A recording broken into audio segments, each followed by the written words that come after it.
The big thing that I want to stress today is growth, okay? Anybody ever feel like they hit a plateau in their agency yet? Holy crap, you guys are rock stars. Okay, now I'm extra nervous. So what I really want to point out to people, and this is what I tell all of my staff every single day, is this quote right here, okay? Everybody knows the 10X goal. Everybody wants to 10X everything, right? Read the 10X Grant Cardone, 10X, 10X, 10X. But I always like to set long-term goals with my staff, and those long-term goals are 10X. But we got to realize that to hit 10X of a goal in 3 years, 1,000%, you only have to incrementally increase by 1% a day. How manageable does that sound? Pretty manageable, right? I mean, think about it. If you did 10 quotes in a day, you just got to ask one more person. You just got to get one more quote. That's 10%, okay? It's mind-numbingly easy when you sit there and you just break down how our business works. It's just if you're incrementally better, just by a little bit, right? So I don't go to my staff and I don't like throw down the hammer and say, we got to hit these numbers tomorrow, right? Let's get it. I am constantly just working them and improving, self-improvement every single day. And really what this all stems from, and I'll kind of give you the story of how I got started. So I'm a scratch agent back in 2009. Got out of banking right before the big crash.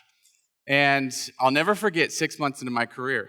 And, you know, I'm a sales guy. I was forced to become a numbers guy, okay? Pure sales guy. And 6 months into my career, I'm broke as a joke. All debt, negative balance in the account. And I'll never forget looking at a stack of leads that were in front of me. And I kind of made a personal challenge to myself. Okay, I'm going to call all the way through that stack of leads. And, you know, I'm just going to do it because I was inundated with service work, doing all this stuff, being brand new. And so I called all the way through it. It took 2 nights to get to the very last lead, which was a guy who had 10 rental properties, and I'd saved him 10 grand. Like, when does that ever happen, and where the hell was that lead, right? Anybody ever, like, lose that after trying to follow up with somebody for 30 days, and it just somehow gets lost in the hundreds of leads that you're working? And so I call him, and he answers the phone, because they always answer the phone when you call, right? And so he answers the phone, and I go, hey, I'm so glad to talk to you. And before I could even get my pitch out, he goes, whoa, wish you would have called me a couple weeks ago. I just switched to somebody else, and he hangs up on me. Imagine being a broke scratch agent, fully in debt, and that one lead would have paid for my marketer for like an entire month. It was at that moment that I had my mental breakdown, kind of like the light bulb moment of, I've got to get organized. Like, if there is any way that I'm going to scale anything, this is a business, right? We all feel like, I know in general, a lot of agents come from sales industry, right? And how many of us salespeople are really like numbers-driven oriented? I mean, it's very few and far between, but I want to challenge you today. Hopefully I can give you something to start incrementally improving, driving numbers and driving results in your agency, okay? So this is the first time I'm playing with this. Growth requires fanatical marketing attention. What I want to show you is what I do in my agency, okay? So these are metrics that I track quarterly in my office, and I want to make sure that, you know, as I go through this PowerPoint, I'm trying to come across from my perspective and how I do things. So make sure you're not too analytical about what I'm saying and taking it, you know, too direct, because we all, you know, have different staff, we all have different marketing methods, tactics, but I hope that what I can give you is some kind of light bulb moment that relates to what you're doing in your office, okay? So what I do is I'm very big on, and I'm a vendor here too with Marketing Mail, and I am very big on analytics when it comes to marketing. Because what I learned in how to scale my agency is that the more volume you pump through your agency, that 1% increment of getting better and better and better, let's say once a month, is dramatic, like 3 to 5 years later, right? Especially in your follow-up. So what I look at is zip code competitiveness. So just, you know, very generic, like, are we competitive in that zip code versus all the competitors? And I'll show you my spreadsheet here in a minute. And then underwriting. So underwriting elements like pay attention to what kind of homes your carrier might not like. Like in my area, there's some zip codes, it's on the Fort Worth side, and if I have farmers agents in here, you're welcome. I'll give you some secrets. We have underwriting problems with any home under 1940. Like, for some reason, we're 3 times the price of State Farm. Can't touch them. I don't know why. It's just the way the underwriting priced the policy, right? And then if you look over on another side, it's really any home, period, as long as the value is over $250,000. Anything under $250,000, I can't touch. Like, I'm getting destroyed by my competitors.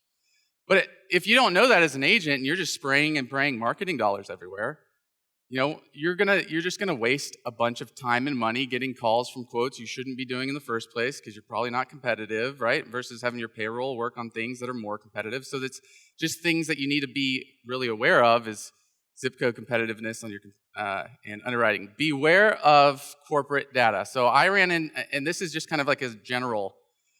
It's a good starting point. So if you don't have any kind of statistics on your closing ratios and everything, that's perfect to go to corporate data. But what I want to warn you about is there's a couple of agents in my territory, in my zip codes, that do a astronomical amount of internet lead quoting, right?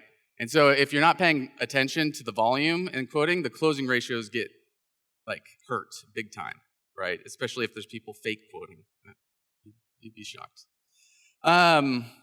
So then the other thing I do is track the lead to contact percentage and contact to quote percentage.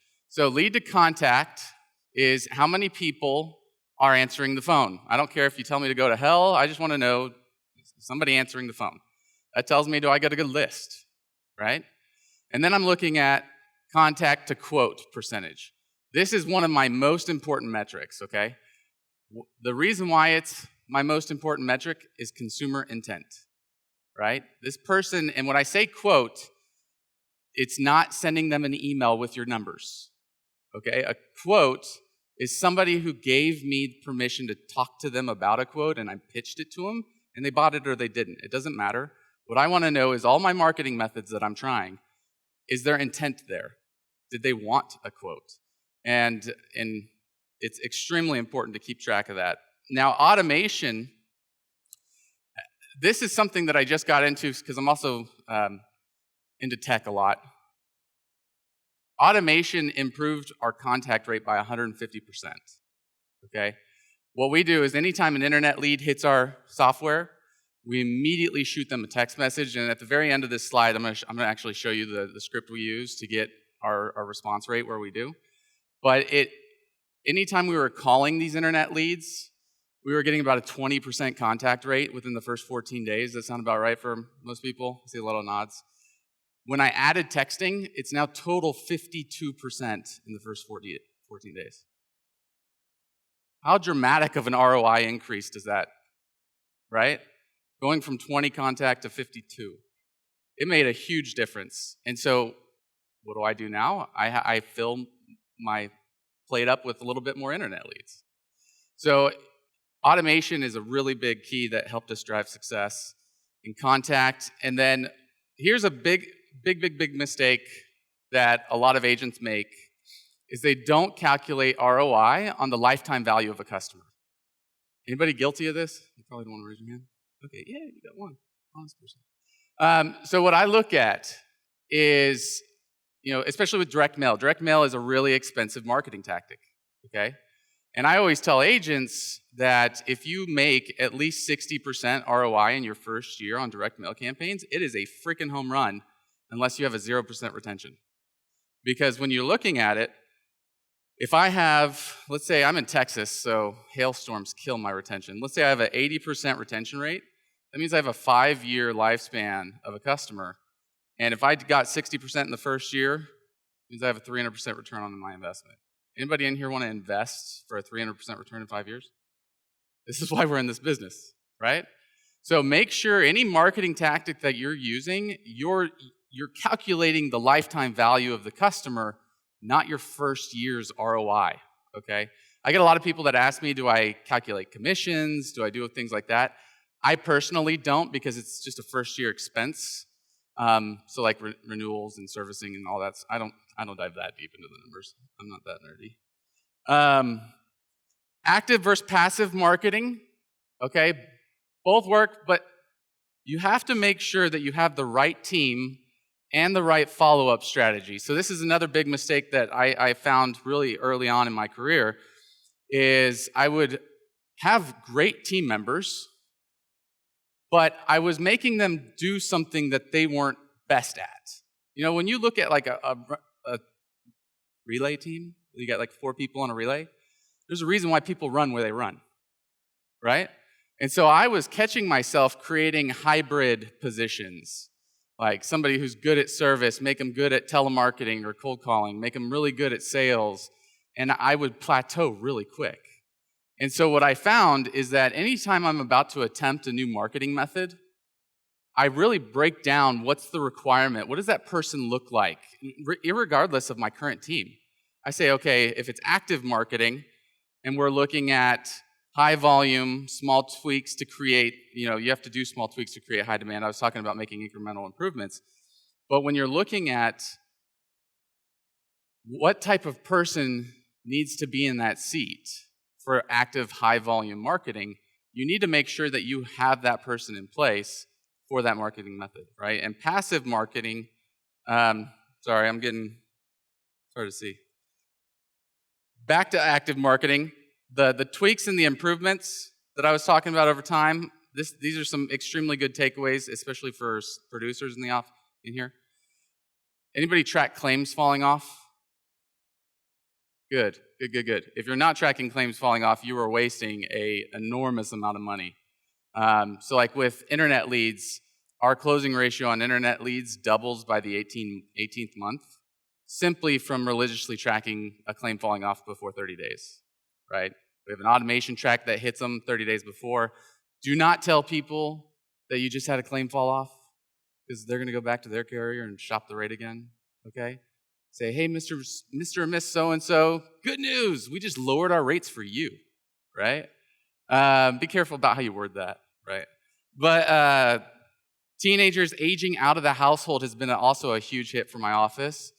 Anybody that turns 18, we are tracking, because especially, if the parents kick them out of the house, they're going to college, we found that it's a major life event that goes on within the household. That's been a big increase in our conversion ratio on internet leads. And then carriers taking rate or non-renewing households. So in Texas, we have pretty substantial rate increases that usually happen in the DFW area. And we found that when you have a major carrier, let's say State Farm, who takes a big rate increase, we're able to sort through all of our internet leads real quick, find those carriers, and then reach out to them and really win their business because they got mad that they had a rate increase. Passive marketing. So when we're talking about having the right team member and the right follow-up strategy, passive marketing, and I didn't really describe active versus passive very well. So active, however, how I talk about active is you're actively either buying someone who's an active shopper, or active meaning you are physically using your time and energy and resources to go ask somebody to get a quote. Like telemarketing, think of it as active requires, it's a control your destiny kind of thing, right? If you're active, you're controlling your destiny. If you're passive, you're doing things like referrals and networking, right? Spending your time and energy to hopefully get a referral back from somebody. Even direct mail is passive. You're waiting for somebody to call your office because you hit them with a mail piece. So with your passive marketing, in my office, some producers might not like this, what I'm about to say.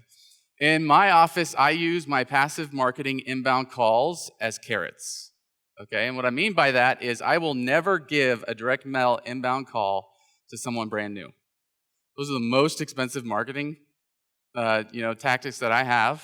So my producers, they have to prove themselves, and so I stick them on internet leads, active internet leads coming in. I make them prove that they can sell before I give them something like my passive marketing that requires a cold hard closer, right? If you're not closing your high expense leads that are gold, then you got a real problem. So definitely want to make sure you're following up in those ways. Here's an example. It's kind of hard to see of how I track. So my system that I use, I can just download an Excel spreadsheet real quick, and then it breaks down on my zip code level, how many quotes we did for the quarter. I pulled out a couple of examples there, and I red, yellow, green them.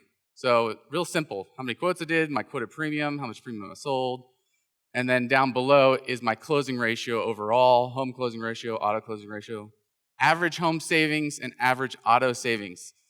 So what do I do with this? Like, hey, nerd, what are you doing with all these numbers?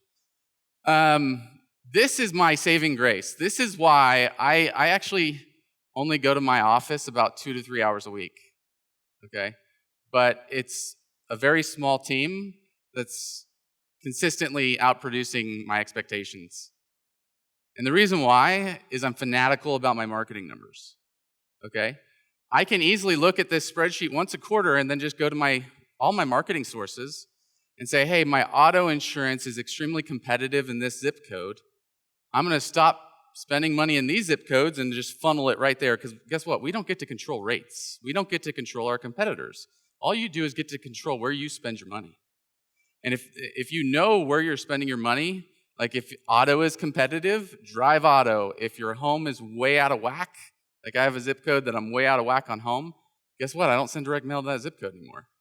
I'm just not going to do it. And so the really nice thing about tracking your numbers is, does anybody feel real nervous about getting outside of their market? Like 50-mile radius around you, I don't really want to spend a bunch of money over here, 100 miles away. It takes money to make money. And what's really nice is I can go market to Austin area. If you're from Austin, I'm sorry. I'm probably taking a lot of your business. But I can market in an area that I have no clue about other than general like underwriting guidelines, what kind of homes I want to target, type of consumer. But I can go blanket an area or buy internet leads, which is the cheapest way to do it, buy mass volume of internet leads for a solid 3 months. After that quarter, I go look at my numbers and I go, all right, my carrier that I had no clue about in that area, I now have a really solid picture. And by the way, here's a trick. On any marketing piece that you use, if you want to get outside of your area, but you want to appear local, just buy a new phone number with the area code, okay? People don't Google search or read small fine print where your office is at. So that really helped me scale to the next level and get out of my comfort zone of, potentially wasting money in a territory that I know nothing about. So I can answer questions later on about that if we need to. Growth requires people who want to grow. So let me get into how I run my office and my team. When's the last time you identified your team's strengths and weaknesses to hire next? To hire next, okay? Not what you're looking for today. That's why I talk about running a relay. If you don't have a solid grasp on what it takes for active marketing, what it takes for passive marketing, if you try a different marketing tactic and you don't have the right team in place, is that marketing method probably going to work? Probably not, right? So what I do and what I focus on, I don't want to be limited to only direct mail. I don't want to be limited to telemarketing. There's so many changes that goes on within our market. I don't want to be stuck not having the right team set up in place. And so it's a really good exercise for you to just sit there, write down all your team's strengths and weaknesses by individual, and then think through how you market today. Think through how you might market in a year from now, right? Whatever the case may be, think through all the strengths and weaknesses of your current team and say, all right, this is kind of like the new individual that I need to bring on. This is my next individual to really balance the equation in my team, right? So then you're not limited. I'll never forget, I had a CSR who I wanted to be a producer, right? You always want that person to just drive more sales. And I started buying them internet leads. I was like, hey, you can work these, in between service calls. And that was the biggest fail I've ever had. Amazing service person who just was super uncomfortable at, cold calling, driving leads. And I didn't have an actual producer to make those outbound sales calls, right? But I didn't sit there and think through, okay, this is why this marketing campaign's not working. It's because I don't have the right team in place to try that marketing method. Okay, so think through that next time you're looking at hiring. And I just mentioned that. And some examples in my office. So she was okay with me teasing her. My best marketer was one of those people that she came into the interview, and we're in Nevada, weed's legal. But she came into the interview, and it was just a strong whiff of weed. And I was like, oh, God. This is Dallas. I'm not supposed to be okay with this. But when she was talking to me, she had experience with telemarketing. And that's why I interviewed her. I was like, hey, I really need somebody who's just going to drive my activity and feed my producers and getting these telemarketing leads going, right? Working these old internet leads, just really driving it home. And she was nervous as hell in the interview. I could just tell. I was like, okay, that's why you smoked a bunch of weed before you came. But she was nervous. And whenever I had talked to her on the phone before, because I always do a phone interview before, she sounded like she was like a movie star.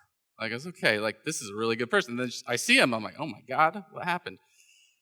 But she got on the phone, and she was giving me 2 full household quotes with every line of business you can think of to an hour, just churning them through.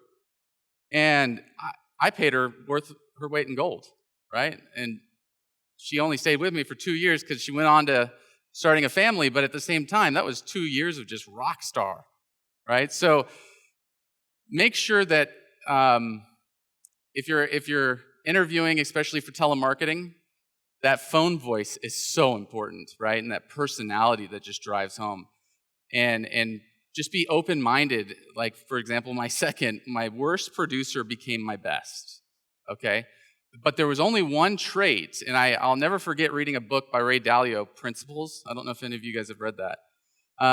There was one trait that she showed, even though I had to write her up 3 times. Usually 3 strikes, you're out. But at the first, second, and third strike, she was always asking me, what can I do better? What can I do better? What do I need to learn? What book do I need to read? What can I do? And the thing is she wasn't making the same mistake twice. She was constantly just trying to be better. You could just tell. Like, this person really wants to get it. She's not good at sales, but she really wants to be good at sales. And, now she's producing 100 items a month. And, I'm not going to complain, right? So,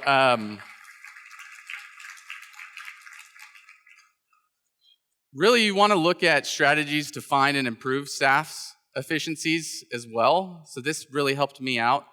Time audit worksheets. Does anybody in here tried a time audit? Okay, what is a time audit? Like, oh my God, what are you doing to your staff? So this is super simple, but this made all the difference in my agency.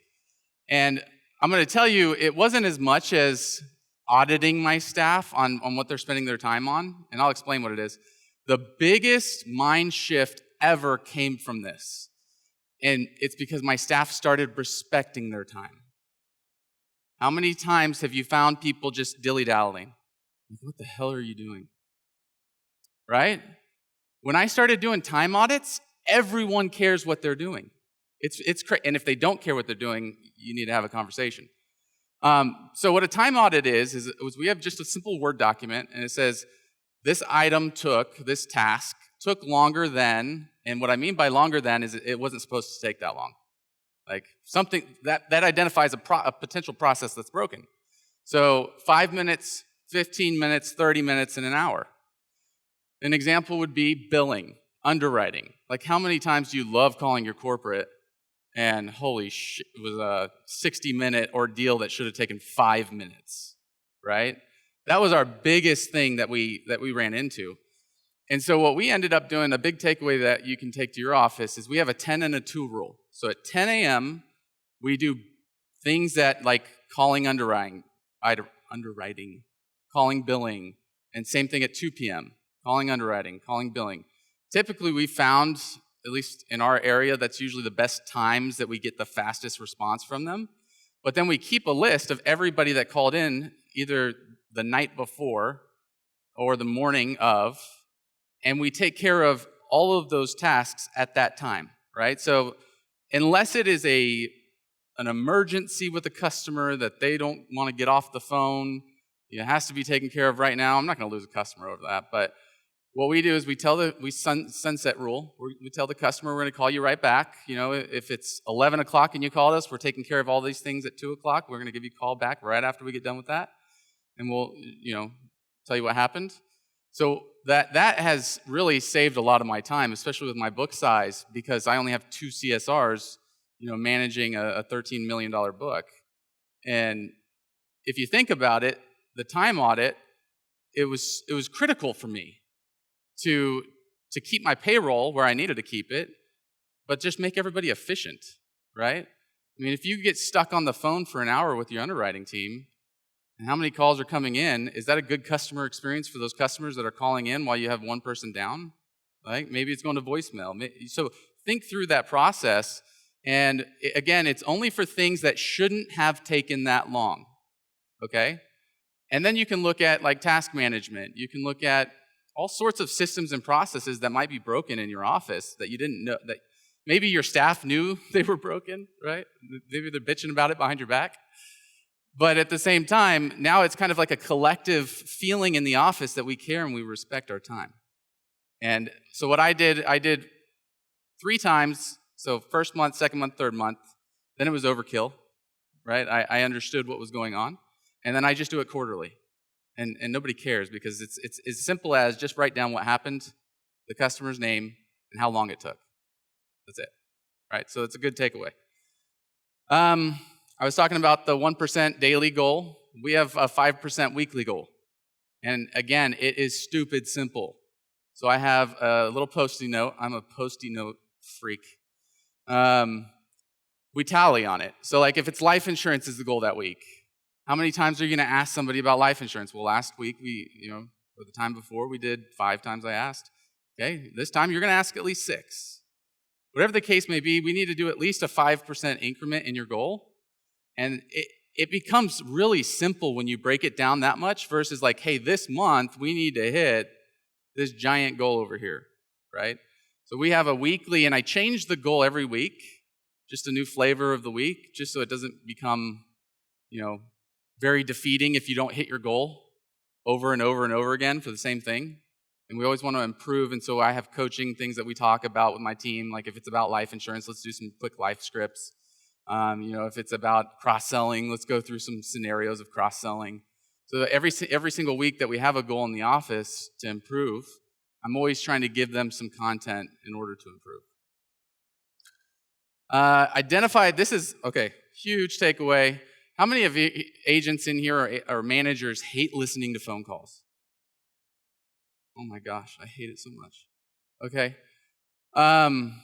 This has been the biggest success story in my office. Okay? Successful people don't like to do sometimes things that they have to do, right? But what I do with my staff, and it's very uncomfortable, is they have to find 2 calls that they did not close, but they think they should have closed, right? So 2 calls they did not close. Don't give me the stuff that was good. I don't want to hear that. It's a waste of my time. Give me 2 calls you didn't close, but you thought you should have closed. My favorite ones are when you're like saving them $100 or something. And usually when I listen to those calls with my staff, it sounds like they're like strutting on the call, right? Not listening to the objections that they're getting. And it's really good when you hear those and bring your team member in and say, let's listen to this call together. I usually listen to it beforehand, so I just write down the times. And that's the time that I spend at my agency, really, from about a year ago on. But that helps me identify coaching opportunities, and that has driven a lot of success with my team in coaching, because it's real life, right? Like, hey, she just gave you an objection, and you didn't even try to overcome that. You just skipped. You can't skip a step. And so listening to those types of calls were huge in my office. All right. Growth requires the right mindset. Do you really, really, really, really know what drives and motivates your team? I don't know if any of y'all follow me on Facebook, but I was just here on the 3rd with my team because they won a promo, and they got to bring their spouse to Vegas. So my hardcore hustler team, they love to party, right?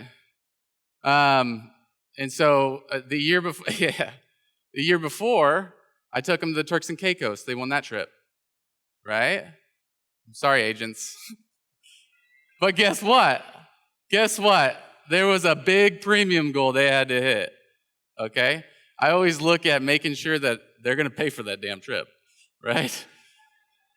But really, that's what motivates my team, My team is motivated by once a quarter, once a month, going out somewhere fun. Like they love to have fun, okay? So do you really know what drives and motivates your team? That's the common goal. This has helped me out with a couple of my producers. It was I think Craig, I think you told me this a while back. But I have 2 producers that were trying to buy a house. And I never got real personal with my staff. I'm always kind of that veil person. But I decided to find out, hey, what's your financial goals? I want to help you hit that. And it really helped. And we set up, okay, this is how many items you have to write. This is how much premium you need to write. This is how much then you can put aside for a house. Here's your down payment. And I have one producer about to buy a house. And so it's just, I don't know, it's one extra layer that if you try to implement that with your team, it's just made things, I don't know, I guess I'm a little selfish. It made it personal. You know what I mean? I feel good making that happen. Make sure you develop an environment which is okay to make mistakes. This is my biggest weakness. All right. Anybody hate mistakes that are just dumb? And I do them all the time, so I'm a hypocrite, right? But this has been a really big struggle for me, and this came from the Principles Ray Dalio book, is that whenever somebody does make a mistake, it's okay. Unless you lost your agency, right? But you tell people up front, that wasn't a mistake, you did something bad. Mistakes are okay, but there has to be a process in place when a mistake is made, and here's my process. 1, you can't repeat them, right? And then 2, we have to embrace it, and I want to understand why you did it. So you have to write it down. Okay? You have to write it down. You have to write it down. If you don't, I'll fire you. We have to talk about it. Okay? We have to write it down. Why did you make that mistake? What do you think? Was it just an accident? Right? It was an accident. Won't happen again. Okay? Maybe I was busy, wasn't paying attention. Whatever the case may be, I don't care. Just write it down.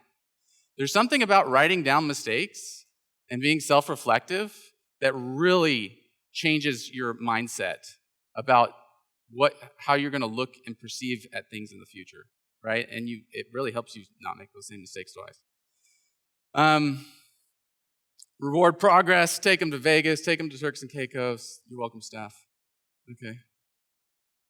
Here's some of my scripts that help me be successful. My automation script. I'll just go through this real quick. Here you go. You can take a picture of that. So, internet lead, my first SMS that comes in. Hi, their name. This is Todd, my insurance agency is working hard to save you money on your auto insurance quote you requested. Would you prefer to receive your quote via email or text? So my response rate, I had one before this that was a little bit more wordy. I think it had another line or a sentence. And then I've even seen some that ask people to call them. Okay? If you're not tracking and 32% is my positive response rate, so it excludes stop requests, okay? If you're not tracking your response rate, your positive response rate on any of your automation SMS specifically, you've got to turn your life around, okay? This is an intervention. You've got to track your positive response rates. I have agents that I mentor, there's 1,000 agents using our texting platform. I have seen some of the worst automation campaigns that I've ever seen in my life, and the response rate, they don't even look at it, and it's 1%. And then they really complain about the leads. These leads suck. What the hell's going on? Right? But it's asking hey, Mr. Susie, there's 2 paragraphs. And so when they text it, it's 3 texts that come through, and they blow up their phone. And you've got to be really cognizant of your scripting on automation. That way you can drive just improvement through it. So make sure you're tracking your SMS response rate, positive response rate. Also stop requests, right? Because if you get a lot of stop requests, you could have a bad lead source giving you bad intent. These aren't people shopping for insurance. They just got a car loan, right? So stop rate, bad intent, response rate, good script. And then on our email, this is probably one of our highest open rate emails, subject line. Hi, their first name. I'm working on your quote, please advise. okay? It might sound a little brash, but it fits in the subject line. And when you say, please advise, it's like, they're like, okay, what are you talking about? Okay, I'll get in here. I'll look at it. And so then in the email body, we ask people about discounts. Okay, I'd love to save you more money. Here's our discount questions that we have. We make it stupid simple, right? And then they just hit reply and fill that in. So Q&A, is that what we're doing next? That's it.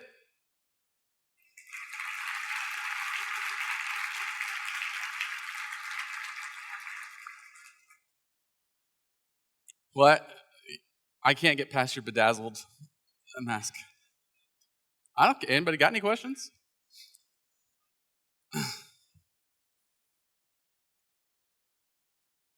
Real quick, for your texting campaign, do they have to do an opt-in first, or do you just send them a text straight away? So we only put automation on ones that have opted in. Usually they come from, like this example, 32% I got off Quote Wizard. So those come with an opt-in. I don't put automation on anything without signed written consent. So there's almost like a filter that like Quote Wizard does that like puts like these specifically people willing to text. When a Quote Wizard lead comes in, our system identifies that this is a Quote Wizard lead from this lead source, and so it triggers the automation campaign. Perfect. Hello. So I was just wondering, what texting platform do you actually use? Because with Allstate for my agency, we actually use Hearsay. So they have to opt in, but there is no, option to send the automatic reply right after. Yeah. And I do like that idea because I found that with working with clients, most of my clients, they actually prefer texting, especially during the 9 to 5. So I was just wondering, what texting platform is it that you would, recommend? I feel like my corporate hat has to come on. So I use Agency MVP. I'm a little biased. I don't know if you guys know what I do. So that's what I use, Agency MVP. Thank you. Oh. 2 slides. Can you go back so I can take a picture of that? Yeah. That one? Yes, sir. Okay. Thank you so much. Yeah. Hey, thank you. Great conversations. So I'm that agency that I haven't had any success with leads. I'm going all the details of it. We talked a little bit yesterday, I believe. And I have a team. We do a lot of natural stuff that works out high. Sure. Just referrals and realtors and stuff like that, local community. But we hit plateaus on that, right? And with all the things that Allstate wants us to do for growth, I know I probably should build a team of telemarketers and do it. I'm so comfortable that that's a lot of work and a lot of rejection and trying to put time into people and all that stuff. So my question for you, I'm sure I'm not alone, is should I build the team, get it ready and in place, because it takes a little time to do that, and then come see you? Or should I do the lead parts, get ready to turn in and have all the metrics? I'm a numbers guy, finance degree, all that stuff, so I love that part of it. So that's my question. Okay. This might not be an answer you like, but anytime I try a new marketing campaign or starting something up, I get my hands dirty. I need to understand what system and follow-up process that I have in place for this system. I take complete ownership as the agent of this is what this process looks like, because then I can prove that it's scalable and doable. So for example, when I did internet leads, I first tried them coming in, 5 a day, right? And then after a couple of weeks, I realized, okay, what the hell's going on? Now I have this stack of huge leads, right, in my email and my lists. So I get my hands dirty before I even worry about a team. Because unless you get your hands dirty and you don't know the requirements, what the person looks like, what their tasks are going to be during the day, what my conversion ratio might be, my contact rate might be, is that even a good lead source? Usually I see the opposite problem happen where somebody hires in a team member for a marketing campaign they've never even tried or touched, and now they put all the pressure on the team member to figure it out, right? So I always figure out the process, the system, the follow-up, the numbers before I throw a new team member or somebody I'm considering hiring into the process. Yeah, you're right. I actually hate that idea. But you're absolutely correct. Yeah. The CSR that you gave internet leads to and it was a fail, what did you do with her after that? Oh, she's my office manager. She's a rock star CSR. Okay, you moved her back. I hired in a marketer then because it was me and just the CSR who I tried to turn into a hybrid. I was like, hey, we have 2 producers. This was really early on in my career. What I did then is I found my misfit marketer, and she came in. I fed all the internet leads to her. She validated those leads, so she called them all, got all their information corrected, did all the data entry work, and then fed that to me to close. And so I've continued that process where I have payroll that is validation, data entry, go time, and the go time goes to a producer and they close. That's all they do. Thanks. Hey, buddy, how are you? Good. Good. Hey, first of all, besides Joseph, you are my second man crush. Because what? I've lost 50 pounds. Thank you. Well, not like the physical aspect. I'm married and all. I get that, but It's okay. I got a hot wife. I'm talking Y'all will see her about. later. You and I taught the same language. It's absolutely amazing. And what I was going to summarize, guys, is what this guy's doing is he's not putting a square peg in a round hole every day, right? That's exactly he knows right. his numbers, and he's scaling that with 4 people. Okay? I'm doing half that with 2 people, so we're about like 185 a month, or 60, 185 a month, with a scalable marketing plan. But he knows what works for his agency, and he doesn't try to force a square peg in a round hole. Otherwise, you change the culture, you put people in positions that they're not successful in, and you track those zip codes, and you hire and fire zip codes, and you know where you're putting your money in, and you know your ROI. And that's absolutely amazing. You're 13 million now. From what day did you start? 2009 in October. 13 million. And I'm sure there's a lot of scalable marketing strategies you have that cash flow almost immediately, right? Is that not the case? Depends on the year, but yeah. Depends on the year. Yeah. But you're in the black, and it's incredible that you know your numbers to stay positive and continue to invest and stay, obviously net a profit. But that's absolutely what it is being able to put a scalable marketing strategy in place. And then you're talking about accountability, right? Absolutely. Accountability. So you go back at the end of every month from your projections, you project what you're going to make because you know from your marketing spend what you're going to make, and then you hold it accountable with your actuals, right? Absolutely. And then you fire your know zip your codes numbers. that aren't working and hire more zip codes and go from there. And that's absolutely brilliant. I mean, that's how you scale. That's how you scale. Well, good job, man. I'm going to buy you a drink at Tao on me, okay? It's gonna be awesome. I got you. Thanks.